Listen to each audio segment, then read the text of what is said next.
Could delicious fruit give a whole new country its name? In today's story, sailors land on a green wooded shore, and one happy discovery names the place.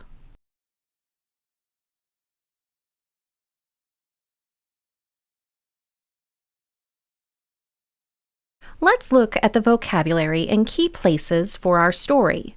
Take a moment to talk or think through the vocabulary and find today's story on the map. You might even compare its location to a modern atlas. If you have the lesson guide, now is a good time to pause, fill in the words you already know on the vocabulary page, and grab your blank map.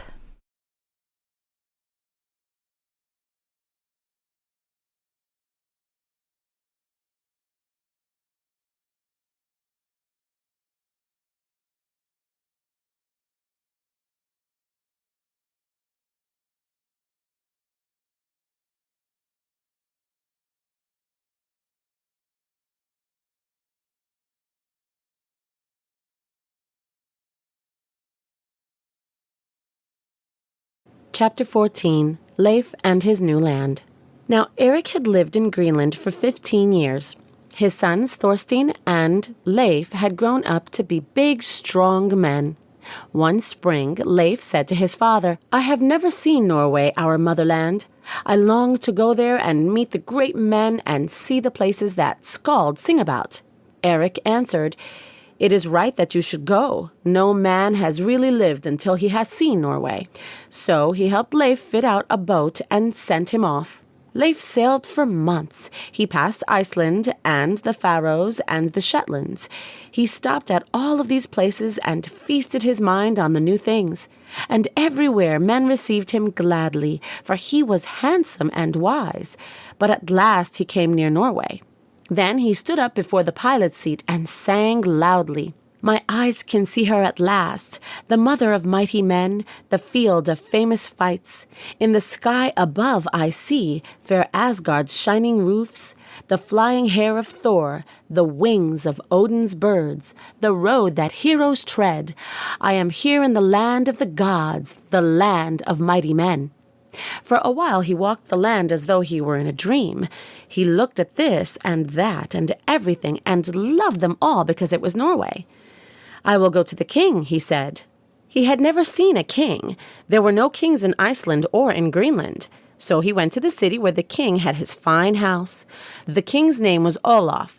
He was a great-grandson of Harald Hairfair, for Harald had been dead 100 years.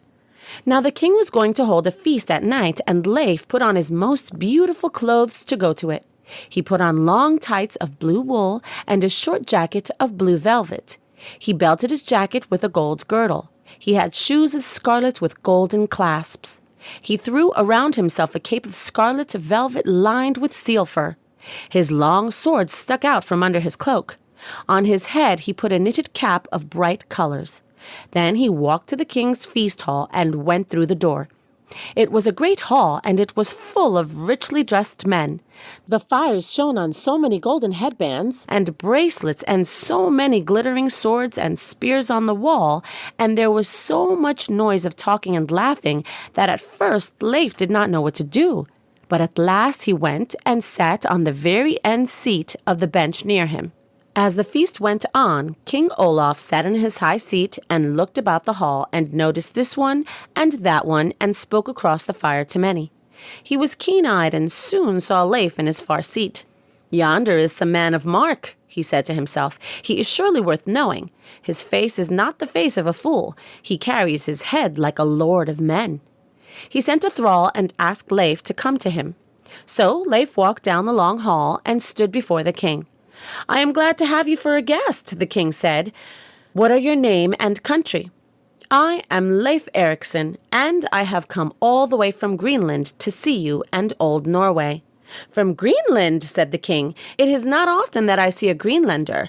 Many come to Norway to trade, but they seldom come to the king's hall. I shall be glad to hear about your land. Come up and speak with me." So Leif went up the steps of the high seat and sat down by the king and talked with him. When the feast was over, the king said, "You shall live at my court this winter, Leif Erikson. You are a welcome guest." So Leif stayed there that winter. When he started back in the spring, the king gave him 2 thralls as a parting gift. "Let this gift show my love, Leif Erikson," he said. "For your sake I shall not forget Greenland." Leif sailed back again and had good luck until he was past Iceland.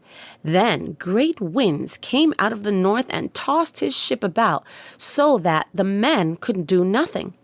They were blown south for days and days. They did not know where they were. Then they saw land, and Leif said, "Surely luck has brought us also to a new country. We will go in and see what kind of a place it is." So he steered for it. As they came near, the men said, "See the great trees and the soft green shore? Surely this is a better country than Greenland or than Iceland either." When they landed, they threw themselves upon the ground. "I never lay on a bed so soft as this grass," one said. "Taller trees do not grow in Norway," said another. "There is no stone here as in Norway, but only good black dirt," Leif said.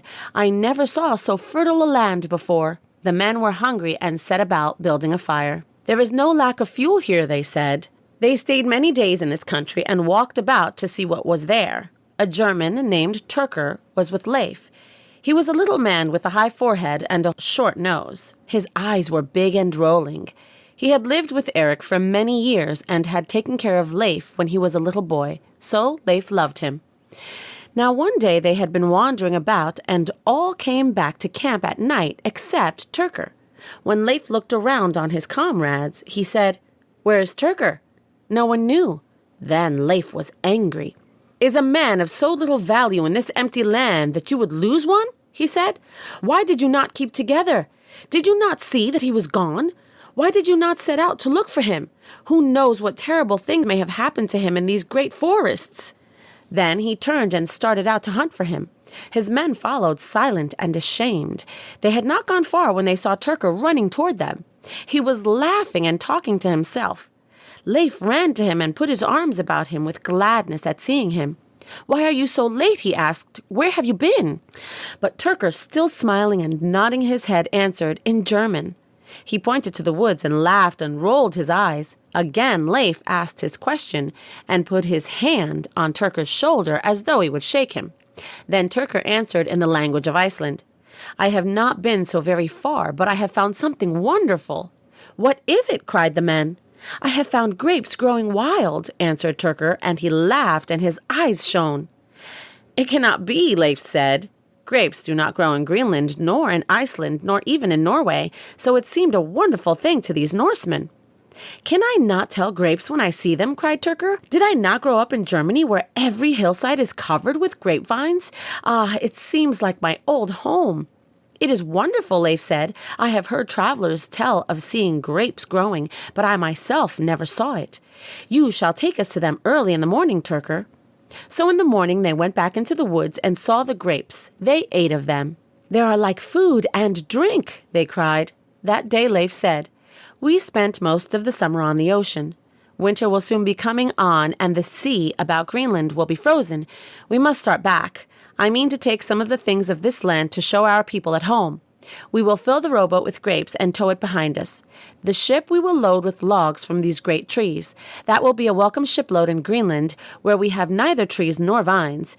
Now, half of you shall gather grapes for the next few days, and the other half shall cut timber." So they did, and after a week sailed off. The ship was full of lumber, and they towed the rowboat loaded with grapes. As they looked back at the shore, Leif said, "I will call this country Wineland for the grapes that grow here." One of the men leaped upon the gunwale and leaned out, clinging to the sail and saying, "Wineland the good, Wineland the warm, Wineland the green, the great, the fat. Our dragon fed and crawls away, with belly stuffed and lazy feet. How long her purple trailing tail? She fed and grew to twice her size." Then all the men waved their hands to the shore and gave a great shout for that good land. For all that voyage, they had fair weather and sailed into Eric's harbor before the winter came.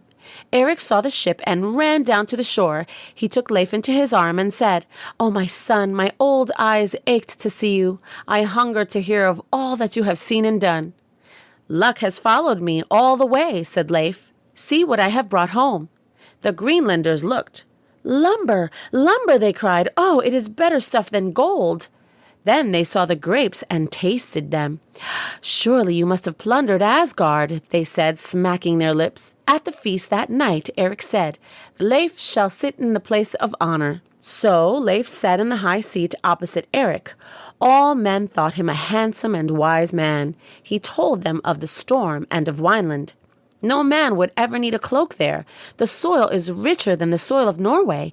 Grain grows wild, and you yourselves saw the grapes that we got from there. The forests are without end. The sea is full of fish.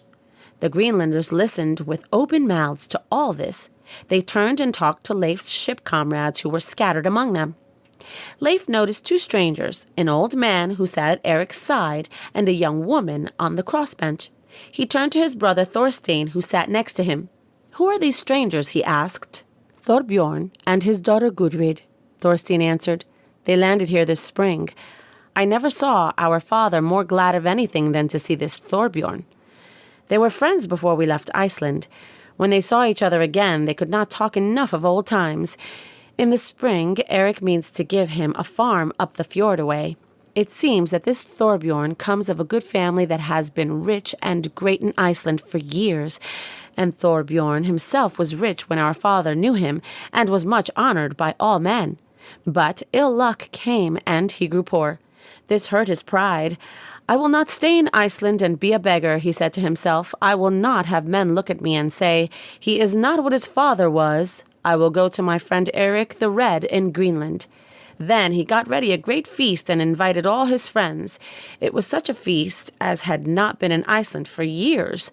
Thorbiorn spent on it all the wealth that he had left, for he said to himself, 'I will not leave in shame. Men shall remember my last feast.' After that he set out and came to Greenland. Is not Gudrid beautiful? And she is wise. I mean to marry her, if her father will permit it." Now Leif settled down in Greenland and became a great man there. He was so busy and he grew so rich that he did not think of going to Wineland again. But people could not forget his story. Many nights as men sat about the long fires, they talked of that wonderful land and wished to see it.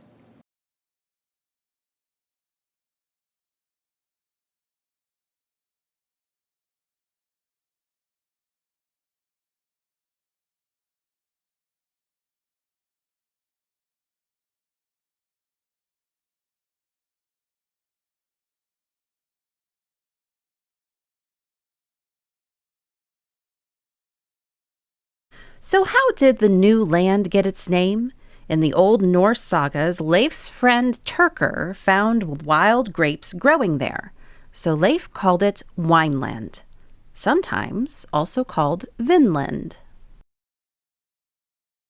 We do the planning, the books come alive, your child does the learning.